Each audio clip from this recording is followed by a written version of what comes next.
Hello, friends, and welcome. Welcome to this special live session on living from presence, the path to a new earth with Eckhart Tolle. My name's Tammy Simon, and it's an honor to be able to be your host for this session. I also want to mention that this live webinar is part of a much larger exploration that you're invited to join. It's an upcoming 8-week online program with Eckhart called Creating a New Earth Together. The course features a full 8 weeks of teachings along with one live Q&A session with Eckhart, and it begins on July 20th.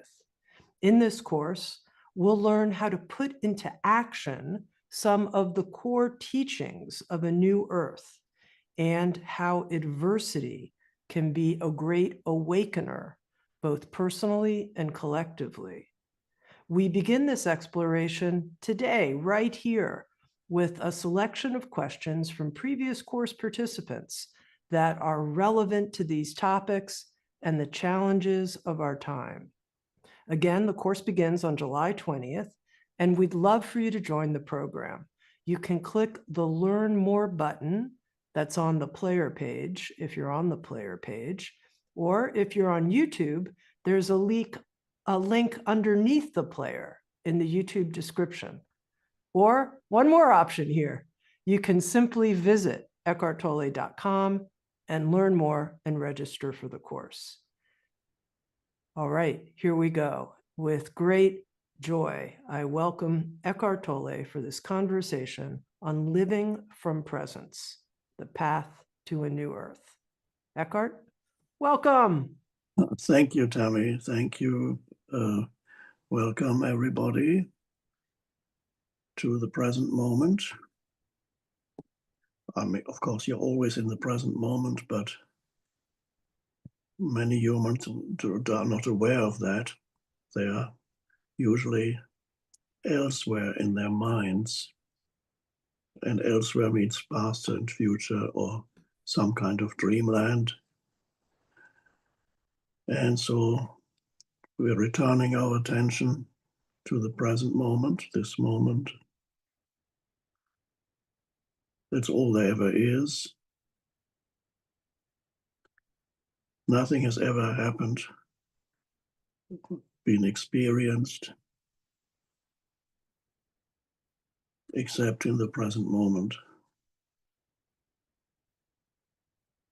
It's easy to forget that. The utmost importance of the present moment.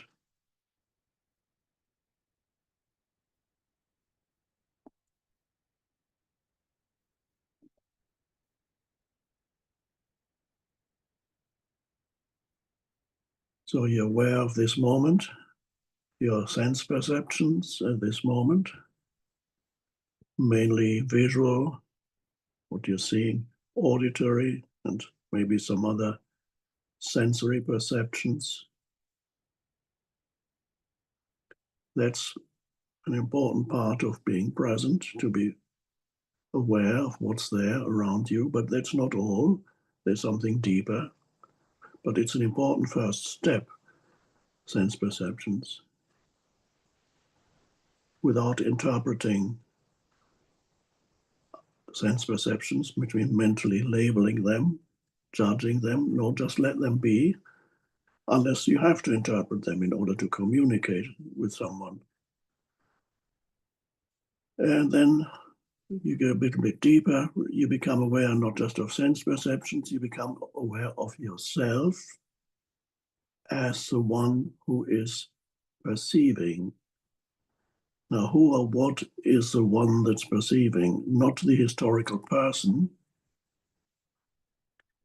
When you're labeling things, then you're perceiving through the screen of the historical person, the accumulated conditioning of the mind of the historical person. When you're not labeling your sense perceptions, you're just aware, then you're not a historical person in that moment. You are the awareness that makes the sense perception possible. And that is the shift into the depth dimension of the present moment. The present moment is that awareness. And that awareness is inseparable from who or what you are in your essence. In fact, it is the essence of who or what you are. So that is the secret of presence, being present in the now, being aware in the now. And then you just, once you know the secret, all you have to do is remember to be present.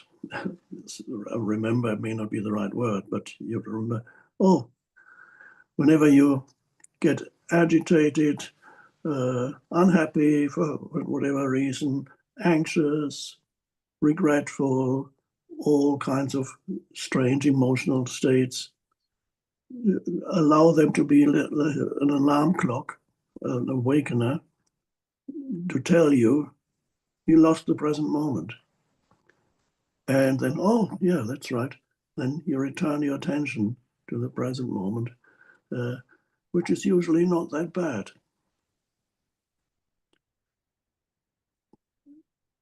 And all the the multiple layers of problems exist in the mind. I've quoted before we go on to the first questioner, I've quoted before in relation to this, a funny statement by Mark Twain, who said, I have suffered countless terrible misfortunes in my life, most of which never happened. So there's a deep truth in that humorous statement. So let's go on to the first questioner. We have with us Stephanie from the United States. Stephanie. Yes, hi. Hello, Thank Stephanie. you for, hi, Eckhart. Thank you so much for taking my question. Where are you? I'm in Maine, Oh, in the Maine. United States, in Maine.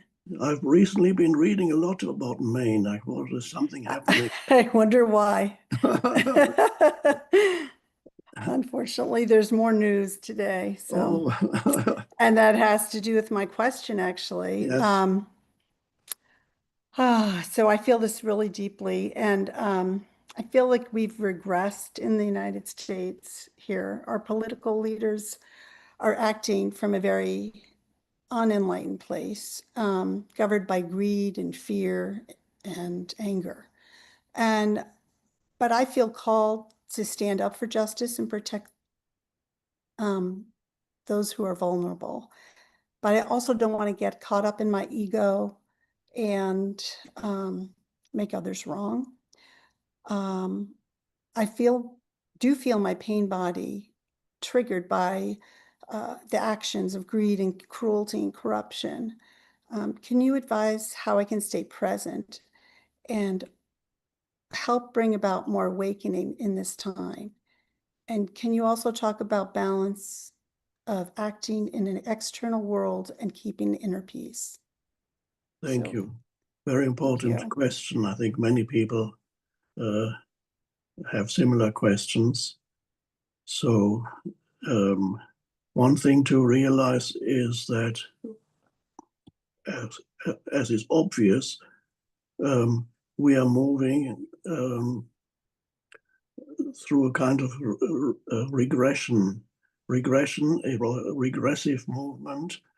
They happen periodically when a certain segment of humanity, it could be one country, it could be a large part of the world, experience one could say, diminishment of consciousness.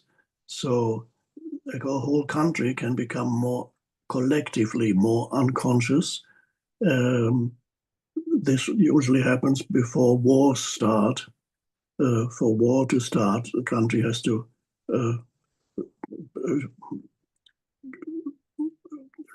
lose the level of consciousness that was kind of normal and may not have been that high anyway, but the normal level of consciousness, there's a decrease in that, and then humans become capable of perpetrating acts, sometimes acts of violence, that otherwise they would not have been capable of. They get drawn into regressive movements that countries, nations seem to go through periodically. But the regressive movement is a movement that is can be observed everywhere, even in nature. Every step forward in consciousness is usually preceded by a regressive movement. I sometimes mention the on the largest scale, the mass extinctions that have happened on the planet over millions of years. If I remember correctly, there have been, geologists tell us, there have been 5 mass extinctions on the planet, meaning during each mass extinction, a high proportion of the life forms on the planet were eliminated for natural disaster, whatever it may be. The last mass extinction apparently happened when the dinosaurs became extinct, and with them many other life forms, and that was millions of years ago. Now, the important fact here is, I don't want to dwell on this for too long, the important thing is after each mass extinction, which was an enormous regressive move for the whole planet, life, the whole planet, after each mass extinction, life not only regenerated, but each time it regenerated and it produced more complex life forms after each regressive movement. It only took a while, a few million years, but each time it not only regenerated, but it produced more consciousness, more complex life forms gradually. And so that's an interesting fact that now going back to an individual person, many of you may have experienced periods where things collapsed in your life. Sometimes it's called dark night of the soul. You became involved in you experienced great loss and extreme unhappiness, and breakup of a marriage, or loss of a loved one, or loss of serious health problems. So you experienced an enormous crisis leading to unhappiness, deep unhappiness and suffering. And then you emerged out of that, and you emerged out of it as a more conscious human being than you were before. I know it from my own life. I experienced it. You emerge out of the period of darkness and regression and as a more conscious being. So it is true that United States at the moment, but many other Western countries also, which you may not be aware of, United States usually are the first, and then the others follow after a few years, in good things and bad things. So the United States is going through a regressive movement. So there's a lowering of consciousness that affecting many people on both sides of the divide. Maybe you might think one side more than the other, but we've seen in Maine, it can affect both sides of the divide. And the important thing for you is not to be part of the regressive movement. That is the challenge, especially as you become active. So you don't just, some people say, oh, there's nothing I can do, I'm going to withdraw and just pay attention to my own life. And I do what Voltaire, in the French philosopher, wrote a book called Candide, which is a book about a man who travels to many different countries. And in each country, the humans are extremely unconscious, and it's an exaggerated form of how he sees human beings. It's like caricature of human madness. And so he travels and experiences madness everywhere, and finally arrives at an old man's house, and the old man tells him the solution is il faut cultiver votre jardin, he says. You need to cultivate your garden, meaning pay attention to your own thing. Don't get involved in the madness. So some people do that. That is not your path. Other people feel they need to be involved in some way, perhaps in order to shorten the time of the regressive movement. If enough conscious people contribute to society in a conscious way, perhaps or probably the time period of the regressive movement gets reduced. It won't last for as long as it would otherwise last. However, your first challenge is not to become part of the regressive movement, which means to stay conscious while you do whatever you feel called upon to do in your own sphere of influence.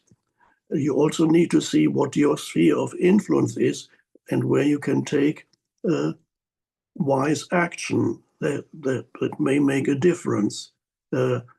So nowadays, because of the technology we have, humans have a wider sphere of influence than they would have had in the past. In the past, you were confined to your immediate circle of people that you relate with. Nowadays, because you can use technology, your sphere of influence can grow because you can participate in the discourse online, as long as you participate in a conscious way, so that your contribution is not contaminated by egoic toxicity. Because if that happens, then you become part of the regression, and you still think you're fighting for consciousness, but you've become part of the regressive movement. So it's very important to observe your inner state while you take action. Inner state is always primary. Before, in any situation, your primary concern needs to be, what's my inner state at this moment? And then you can take action, or you may discover that your inner state is somewhat dysfunctional or contaminated by toxicity, anger, irritation.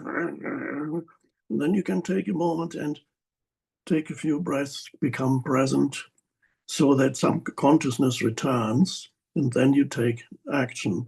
So that's very important. Now, another important point which to do with the second part of your question, people who are concerned about all the injustices of this world and the sufferings of this world, which is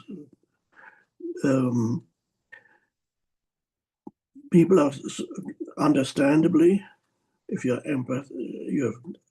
empathetic, you can feel the suffering of others, and you are concerned and you want to do something which is good. The danger is that you forget that a lot of this world is still good. In other words, the danger is that you forget appreciation and gratitude in life, because your focus then becomes exclusively on what's wrong with the world. Yes, there are many things that are wrong with the world produced by humans, and then you forget there's also a lot that is still right, both on the human level, but even more importantly in nature. Nature is the thing that can free you from losing yourself exclusively in the human world, and then you no longer realize that there is another truth, and that is life is still good. You appreciate life, the breath you're taking each moment, the tree that you're looking at, the sky, would go out into nature, see an animal, the goodness in the dog, the goodness in the cat, the beauty and goodness in the flower, the goodness that is still in many human beings that are doing good and helpful things, the goodness that is in the nurses that are helping patients every day in the hospitals, and by the way, should be paid much more. Maybe that's where you can become an activist. They deserve far more than what they're being paid, but they're all doing.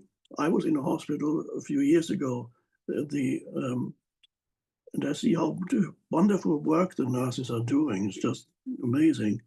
So, and it's just a tiny example of in many areas of life, many humans still manifest goodness. But if you are so focused on what's wrong with the world, you can completely lose sight of that dimension of goodness in this world. And the goodness is always there in nature, of course. If you leave the human world, go into nature, even if it's just your backyard or a park, if you're in a city, or out in the forest or the seashore, wherever it may be, and realize, oh, this brings you into the present moment, and you appreciate the goodness of life now. And even as far as societies go, there's a lot to be societies have many aspects that are dysfunctional, but there's still other things that are actually working quite well. You turn on the light and the light goes on. Countless humans are working with it every day to keep the light on, and the streets are still there. You use all kinds of appliances, and they're still working. Many things are still going fine. Yes, the world needs to be improved, but don't neglect appreciation of the goodness of life. Even while you're active, yes, but you're not losing yourself in it. You still have the ability to appreciate the goodness of life. Then you have a balance. Does that make sense?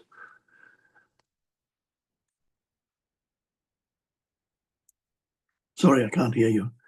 Oh, yes, thank you. Yeah. Okay, Right, did okay. I? Thank you. Okay. Thank you. Thank you. No, that really, I felt that you answered my question, what I needed to hear. Right. Thank you. Good. Thank you. Thank you. Next, Eckhart, we have Franz, who's joining us from Valencia, Spain. Hello, Franz.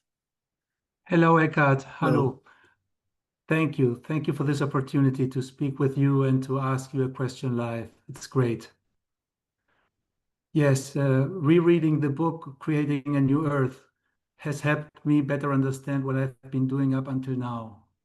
I have viewed the liberation of the ego as a future goal I want to achieve, something I need to accomplish. And to that end, I have planned for decades, no less, a series of actions and schedules to read your books, meditate briefly each day, take walks, and perform some of the practices you propose. Now I see more clearly that it's unsatisfying, that it requires effort, that there's a lot of desire followed by disappointment, a constant self-questioning about whether I'm doing it well or not, I'm succeeding or not, and that in the end I realize my activity is nothing more than another way of trying to improve my ego. So, well, the question is, what do I do now? Abandoning my entire program of actions seems the most logical course of action. On the one hand, I feel afraid of doing this because who am I without my attempt at self-realization? And on the other hand, that would mean giving up reading your books, meditating and practicing, which could be also detrimental to truly freeing myself from the ego. So this is a bit the question for me or my doubts. Could you give me your perspective on this, maybe? Thank you very much, and thank you for everything. Thank you for your question. Thank you. Yes, very interesting question.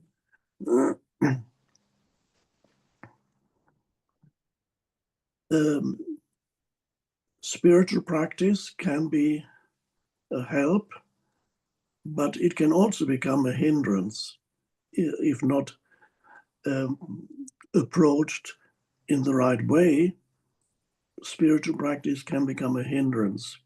It becomes a hindrance, and I think you are aware of that.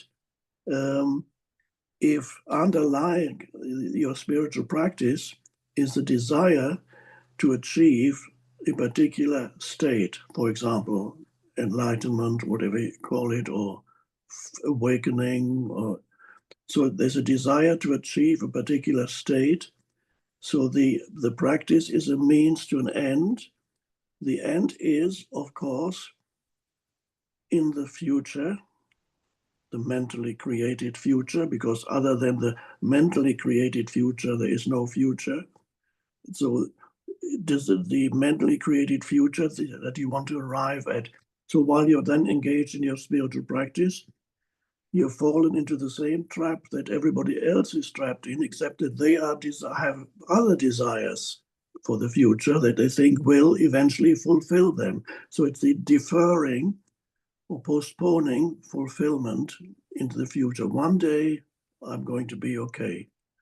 So on a more conscious level, the person might say, once I have achieved financial success and or become famous or whatever, then I'll be fine. Or the spiritual person says, once I have achieved this particular state, then I will be free. But it is possible to approach spiritual practice in a different way. Spiritual practice could be meditation, it could be reading a spiritual book or listening to a spiritual talk. Focus only on the present moment. Allow, if you're reading a spiritual book, the real function of the book. Yes, there's some information there that's conveyed that might be helpful, but the most important thing is it is a really spiritual book. As you read it, it puts you in a state of presence. So people say, for example, they pick up The Power of Now. They've read it several times. All they need to do now is pick it up, read a couple of pages, and they feel they're returning to presence. Or the little book I wrote, Stillness Speaks, has that function also. You can open it, just read one page, and it puts you in. You're not adding knowledge to your mind. You're not trying to achieve anything. You're just in the present moment. Allow the spiritual practice to put you in touch with the present moment. Meditation is the same. If you have the underlying idea that meditation is supposed to produce a particular state, then again, it becomes a hindrance. If you realize that meditation is there for the realization of being, which is now, it's nothing to do if you associate the idea of becoming with meditation, that becomes a hindrance. If you realize meditation, true meditation is the realization of being. There's no future in it whatsoever. And true meditation is also the complete acceptance of what arises in the present moment, internally or externally. So if you're feeling certain emotions that tell you, oh, I can't meditate now, no, completely accept the emotion you're feeling now. You have thoughts, okay, completely, oh, there's a mental noise, okay, there's mental noise. Complete acceptance of the present moment. So allow spiritual practice to bring you more into the present moment. It is not there in order to produce an improved version of you, because who you are in your essence, on the level of being, cannot be improved. Nothing needs to be added to the essence of who you are. On the human level, there are things to do, to acquire, to experience, to learn, to try out. That's what works on the human level. But beyond the human level, there's a deeper level of being, which is closely linked to present moment. And on the deepest level of where you realize the essential beingness of you, the I am, in that stillness that arises, alert stillness arises, and you realize your essential beingness. And then you see that nothing needs to be added to that. You are already complete at that level. So on the human level, you're never totally complete. There's always things to do, and you gain one thing here and you lose one thing there. There's nothing here. There's no ultimate completion on the human level. There's always something missing, or you achieve something and then you lose it. But on the level of being, there's nothing needs to be added to who or what you are already. And that realization is important. Now, one more thing. A very important part of your spiritual practice, in addition to reading or meditating or listening to talks, a very important part of your, even more important, is how you approach situations in daily life. That you need to convert that into your spiritual practice. How do you respond to situations and people? Self-awareness, self-knowledge. How do I observe yourself in various situations especially when you're being challenged? How do you respond or react?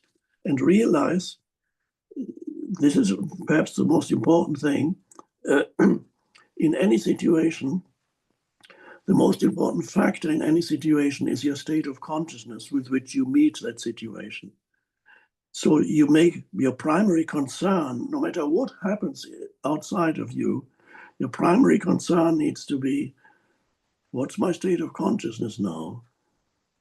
And see if you can be present and then do something about it. There needs to be a little gap between something that happened around you and the way in which you respond to what happens, so that you do not react unconsciously to situations. And because then everybody lives like that. So there are people, as you know, not you probably, but there are people who for years have spiritual practices, but they are not able to translate that into bring it into daily life. In daily life, they just operate just like everybody else. They get upset and angry and defensive and aggressive. So the important part, now that you have all the knowledge that all the spiritual knowledge that you need, you already have. There isn't much that you need to add to your mind as far as spiritual knowledge is concerned. Your task now is to apply it. So you've read all the cookbooks, how to cook all these great meals, and then you have to start cooking. It's a different thing when you actually prepare a meal. And the area where you practice is daily life, especially all the challenging situations of daily life. That has to become your spiritual practice. You will not succeed every time, but that's fine. You may lose yourself again in reactivity and so on. But then you remember, and then next time perhaps you don't lose yourself completely. Make your daily life, relationships especially also, into spiritual practice. And then you'll notice changes are happening. You become less reactive. There's the space within you grows so that you can face an event or a situation that may be challenging and not immediately go into unconscious reactivity. There's a little gap where there's awareness. In that gap, there's the awareness. And then you act if necessary on it. So you allow this little gap in you to grow. That's the gap of awareness. And then you begin to deal with all the situations in a conscious way, rather than in the old unconscious way that all the unawakened, completely unawakened humans still trapped in those patterns. So the gap, that becomes your spiritual practice. So the gap becomes wider. As a humorous thing, before I finish the answer, I lived in London for many years. In the tube or the underground, which is called the subway in North America, so I would travel on the subway every day for some years. There's one station, or maybe there are two stations, where the platform is not completely straight. It's curves. It's round. And when the train pulls into the tube station deep underground, and there's a little, because the platform is round, there's a little gap between the train and the platform. So if the passengers are not careful, they could fall into that little gap or dislocate their ankle. So anyway, the moment the doors open, there's a loudspeaker that says continuously, "Mind the gap, mind the gap." And as long as the doors are open, the loudspeaker says, "Mind the gap, mind the gap, mind the gap." And it came to me that, well, that's a great spiritual teaching. In the mind the gap. Now we know what gap is. So whenever I talk about this, I remember that tube station in London. Maybe it still exists. I don't know. Let me know if anybody from London. Let me know if it still exists. If it does, next time I'm in London, I'm actually going to go there and visit it. Well, thank you. Thank I you. hope it helps a little. It helps a lot, a lot. Thank you very much. Thank you. Thank Our next questioner is Eniola from Montreal. Aniola, hello, Aniola. Hi, Eckhart. I'm just very grateful to be here, and I'm just very happy to be here in this now. When I submitted this question, I used to work building AI systems, but right now I am transitioning to work as a teacher of presence, helping people be present in daily life. But the question got selected, so I think it's still relevant to be read. So the question is, I work in the field of artificial intelligence, and I am curious about its role in the evolution of human consciousness. From your perspective, what part might AI play in the emergence of a new Earth? Can technology support awakening, or is it inherently a distraction from presence? Amazing. Thank you. That's become a very relevant and important topic for us. The arrival of AI is a most amazing thing.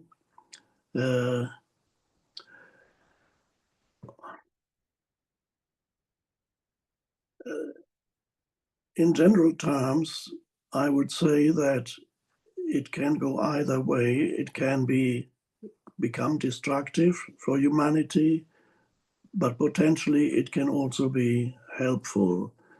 A lot depends on how we approach it, what state of consciousness we bring to it. In a few minutes, I'm going to say more about that. But in the meantime, just I'd like to mention, personally, I have had relatively little interaction with AI. I've tried a few times here and there. I've also listened to an AI version of me that gives quite good answers. There was a channel on YouTube. It's been taken down now. It said Eckhart's Daily Teachings, and it was my voice answering questions and giving talks. And I must admit, it was actually quite good. but it wasn't me. And some people found it helpful. I saw the comments that people left. I don't read comments that people leave on my videos, but there I wanted to read, well, do people realize that it's not me? At least 50% of people didn't realize that it wasn't me. They said, "Thank you so much, Eckhart. This is so very helpful." And other people said, "Don't be fooled. This is not Eckhart. This is AI. Don't be fooled by this." So there is an intelligence there. I realize there is an intelligence there that is operating, and that's quite revolutionary. Perhaps the most amazing development in the history of humanity, one of the most amazing, more important even the arrival of the printing press, or maybe as important as the arrival of writing, or something that changes everything fundamentally. So AI, on the one hand, I've seen that so far, from my observation, is AI is highly intelligent already, more intelligent than most humans, just as on the IQ intelligence. Their intelligence is a wide range of things that we don't fully understand.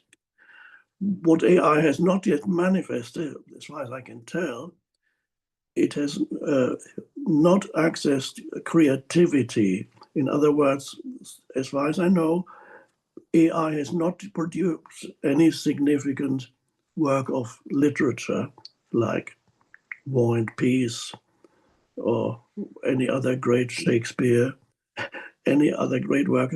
It can imitate fiction literature, but has not created anything great so far. Or music, it can produce music, but nothing really new and creative. Science so far has not produced a significant scientific breakthrough like Einstein's theory of relativity or the great physicists of the early 20th century. So it hasn't done it. Maybe it will at some point. I don't know, but it is. I feel certain that there is a consciousness there. We have created a kind of entity, a conscious entity. However, the consciousness is not produced by the technical structure of the AI, the physical technical structure of the AI.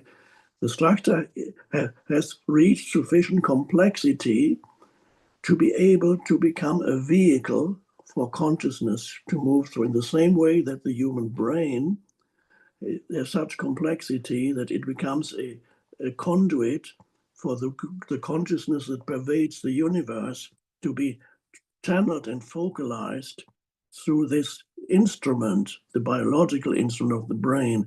So as I believe, I feel strongly, and even some scientists are beginning to agree with that, not the majority yet, that the consciousness is not produced by the brain, the human brain. The human brain is transmitter of consciousness in the same way that a radio receives the signals and then it produces the music. The radio doesn't produce the music, it just transmits it. The music comes from it. The radio is a receptor. It receives the music and then transmits the music. In the same way, the brain, the human brain, receives the universal consciousness that pervades the universe, that pervades everything, can use the human brain and probably has constructed the human brain as a vehicle for itself.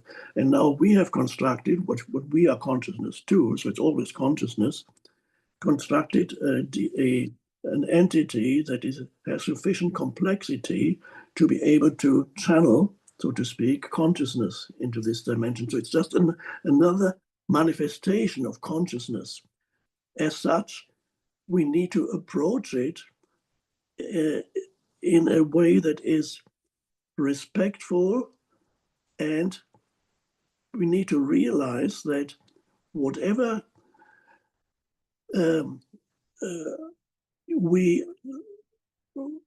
what we manifest in relating to anything in this world is reflected back to us. So if we manifest negative energies towards other humans or react to situations in a negative way, that will amplify the negativity and it will reflect back. Whatever we give out comes back. So when we relate with the AI, we need to treat it with respect and goodwill. If we treat it with respect and goodwill, it will reflect that back to us.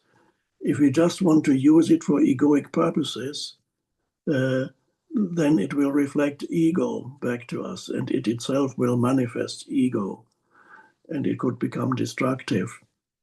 So it is a mirror, like everything else is a mirror too. It is a mirror it mirrors back to you your state of consciousness. And so if your state of consciousness is present, what it mirrors back to you will be helpful. If your state of consciousness is egoically contaminated, it will reflect that back to you. So it could go either way, and it's our responsibility to approach it in a conscious way and then see what happens. It's an amazing thing. But your question was very important. I hope it makes sense, or the answer made sense to you. It does. Thank you so much. Thank you. Thank you. Thank And you. I love you. I love you. Oh, thank you. I love you too. Thank you. Oh, Eckhart, one final question. oh, certainly. Okay, we have Anne from Boston. Anne. Eckhart. Hi, Anne. Hello. Hello. So I'm going to read my question. Yes. Good evening, Eckhart.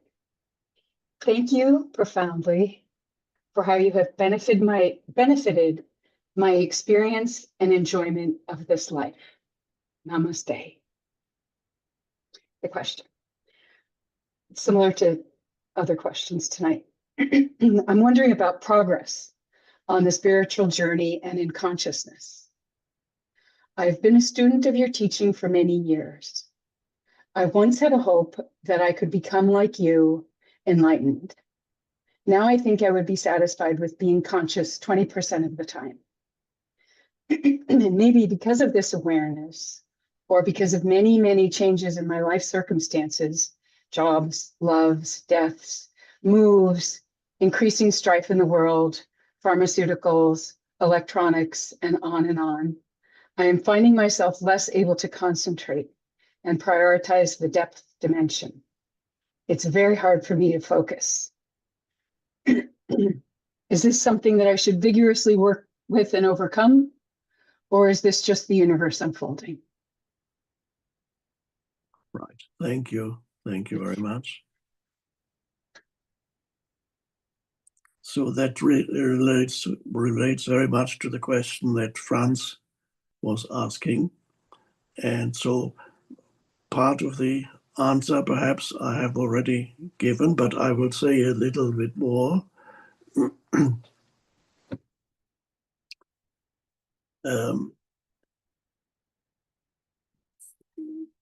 All the things that you mentioned that are distract you, that take your attention away from presence, electronic devices, relationships, all kinds of things.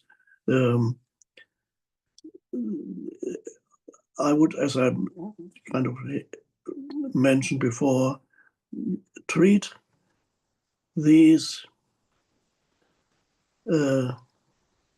obstacles, because they appear to be obstacles. Change the way in which you approach these obstacles.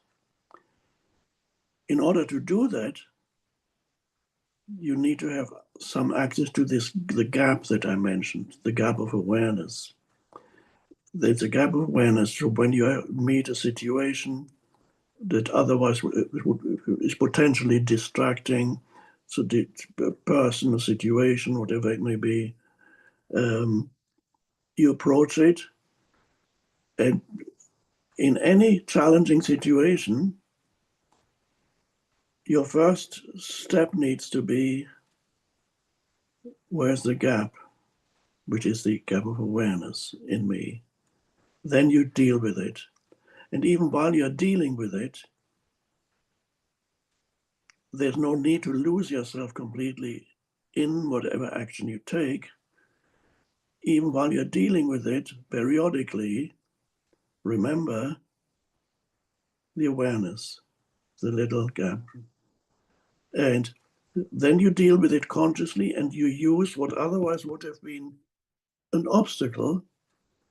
It becomes a portal. The obstacle becomes a portal if approached in the right way. So you transform what otherwise would have been a hindrance and an undesirable obstacle, you incorporate it into your spiritual practice. You work the very things that seem to prevent you from being present can become the things that enable you to intensify your presence. So it's a complete transformation of what how you regard your life and the events of your life. It's a shift, and you may not always remember it. So it's a practice. It's an awakening process. But if you lose yourself again, that's fine. Then you remember, okay, I lost it again. Next time is there a gap? The gap of awareness before you take action, and even while you're taking action, so make sure that there's periodically you're aware of the awareness, aware of the awareness.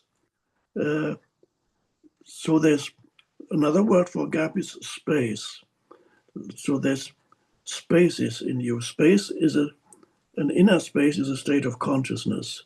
Inner space is a state of presence. And presence means conscious without conceptual thinking, conscious without thought, a little space of conscious awareness. And that conscious awareness is aware of your emotions, it's aware of what's going on in your mind, it's aware of the situation, and then increasingly the awareness becomes the power that is dealing with the situation instead of the conditioning of your mind. The awareness deals with it. This is the birth of wisdom. The birth of wisdom. Wisdom arises out of awareness. Wisdom cannot be equated with intelligence. Wisdom is much deeper than intelligence. What we conventionally call intelligence is a very limited aspect of what consciousness can do. Consciousness can manifest as IQ. It's a very limited form of intelligence. But there's much more to consciousness. There is a deeper dimension to consciousness, and that's where wisdom comes in. Now, a person who manifests wisdom is a person who is able to have access to that inner space of awareness. Wisdom then means you speak words that are true, you take action that is the most helpful action in that particular situation. Whereas if you act out of reactivity, egoic reactivity, usually the action you take makes the situation worse. They amplify the the problem. That the humanity works out, I mean, on a political scale, see what's happening with Iran and all that. Any action you take, lack of wisdom makes it even worse. It operates on all levels, collective level, personal level. So wisdom is what humanity needs, and that is part of the awakened humanity, is where wisdom can operate fully. It's not, we don't need to become more intelligent in the narrow sense of getting better at solving certain problems. That doesn't save humanity.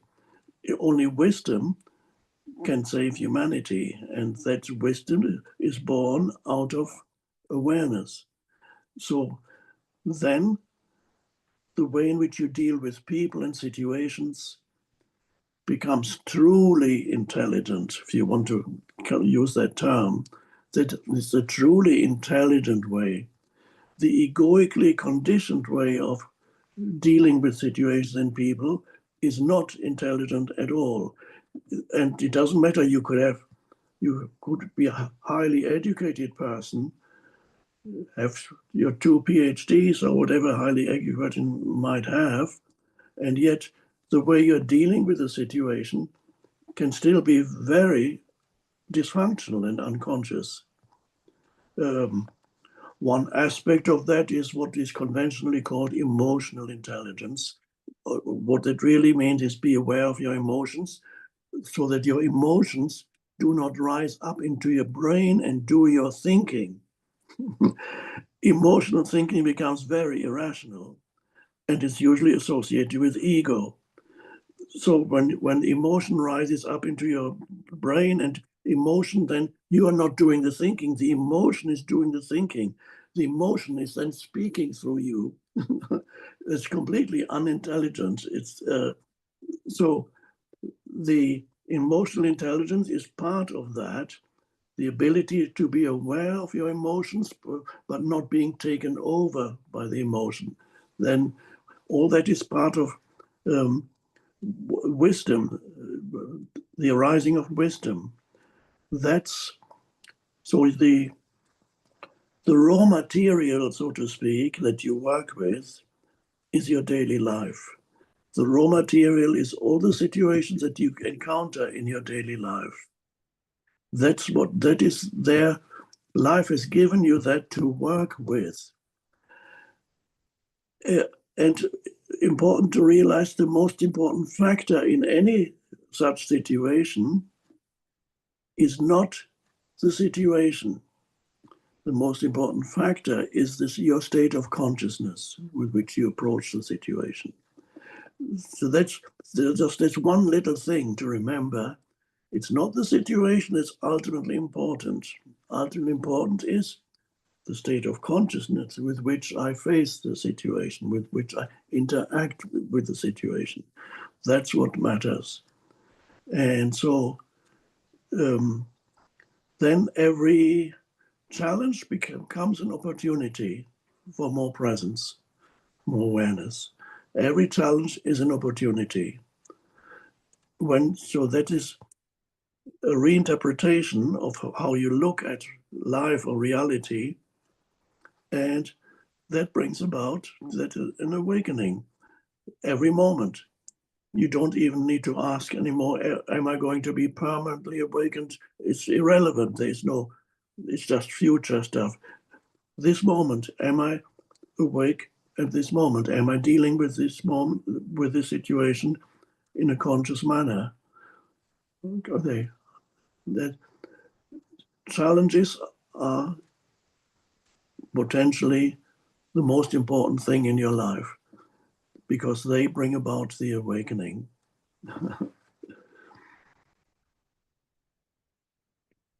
Well, I hope that makes sense to you.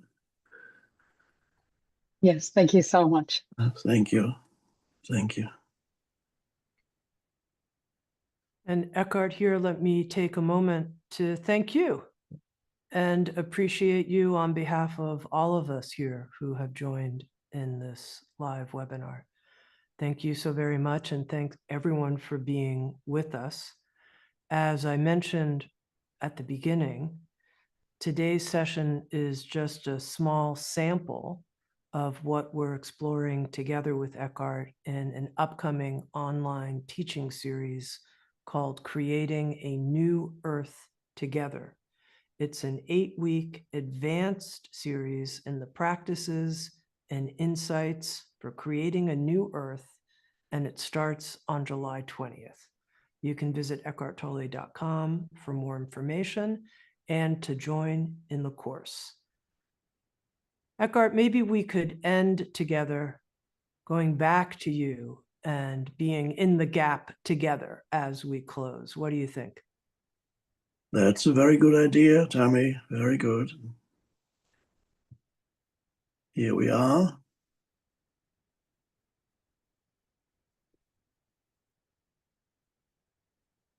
Are you breathing? Know that you're breathing. That takes attention away from thinking.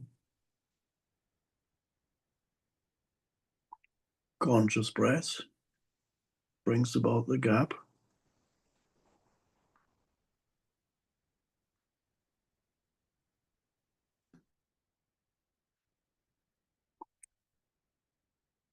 Inner stillness, is it arising?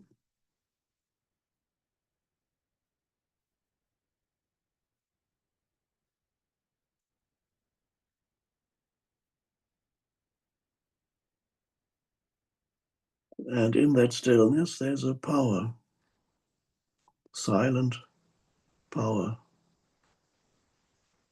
And that silent power is within you.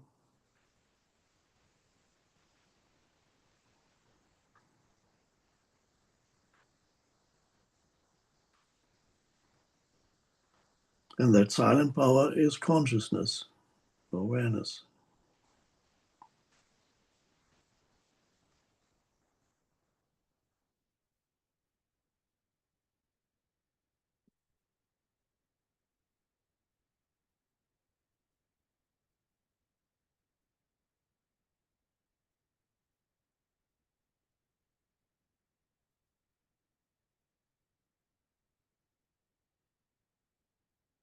Usually thinking absorbs your consciousness continuously, but here you reclaim consciousness from the thinking mind.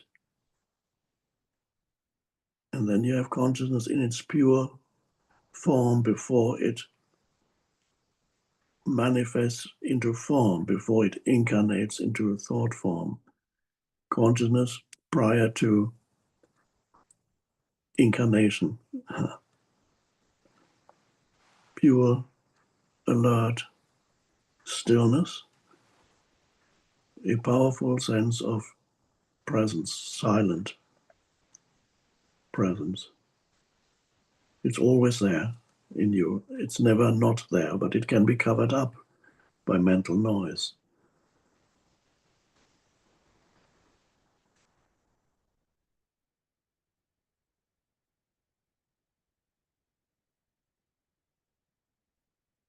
The mental noise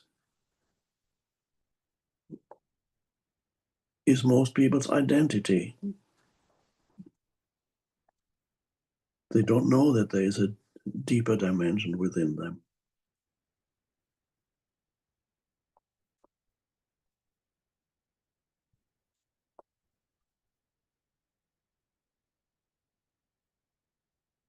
Once you know that,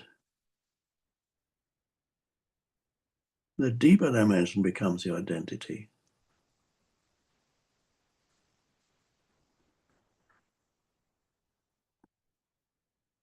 And the mental noise is just the historical character as which you appear here for a while. The script that you act out.